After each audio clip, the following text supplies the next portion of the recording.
Welcome to my channel Karma Romance Stories. Please like, subscribe for more videos. The day my sister showed up at my front door with 2 suitcases, I thought my family needed kindness. I had no idea they were about to turn my home into their own. Then my father called with one sentence that changed everything. If you do not take care of your sister, you will be fired. He expected me to obey, like always. Instead, I smiled and accepted a job offer in Los Angeles. What happened after I walked away left my entire family speechless. Stay until the end because the final conversation changed every relationship forever. I always believed families should help each other during difficult times. That belief guided almost every important decision I made.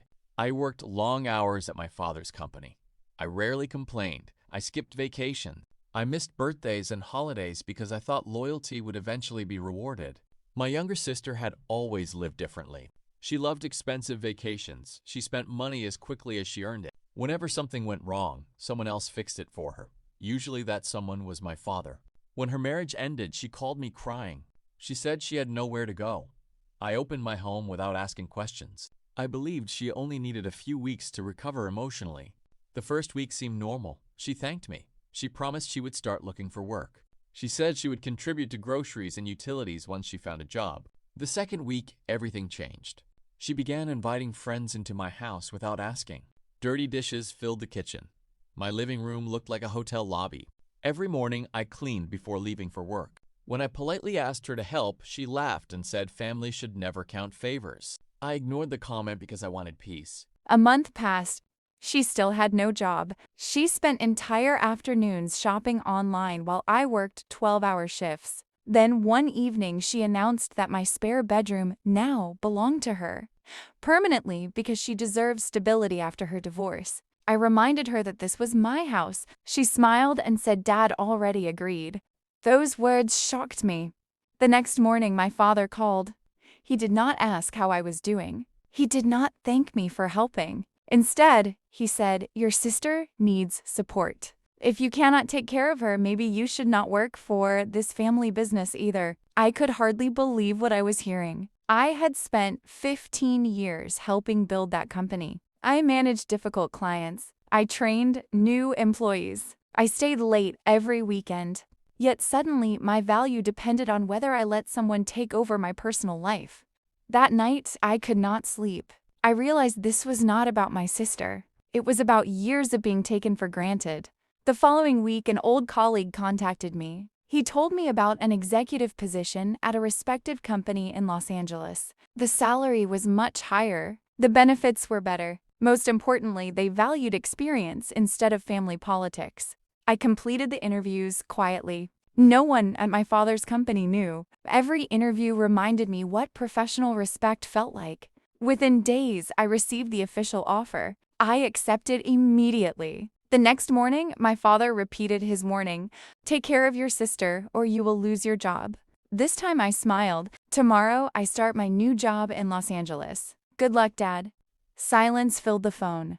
He thought I was joking. I was not. I submitted my resignation before lunch. Several major clients personally thanked me for my years of service. Some even asked where I was going because they wanted to continue working with me.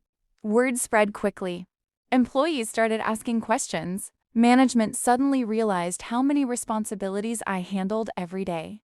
She called my father immediately. He was furious. He accused me of abandoning family. For the first time in my life, I refused to apologize. I explained that helping someone temporarily was kindness. Being forced to sacrifice my future forever was manipulation. A week later, I arrived in Los Angeles. My new office welcomed me warmly. My manager introduced me as an experienced professional whose leadership would strengthen the company. No one mentioned family obligations. No one threatened my career. I finally understood what respect felt like. Back home, my father's business struggled. Several experienced employees resigned after seeing how loyalty had been treated. Important clients followed trusted relationships instead of company names. Revenue declined. Meetings became stressful. My father eventually called again. This time his voice sounded different. He admitted the company was facing serious challenges. He asked whether I would consider returning. I thanked him sincerely for the opportunity he had once given me. Then I politely declined. My new life was peaceful.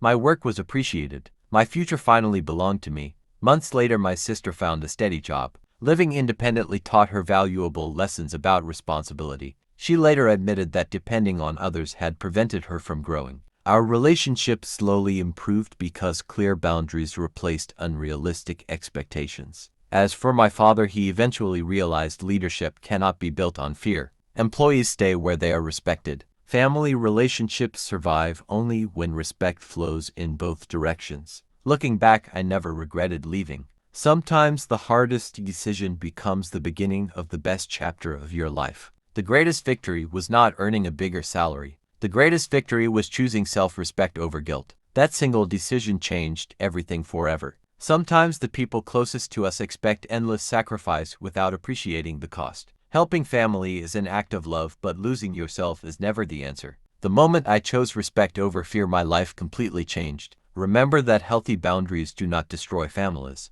They reveal who truly values you.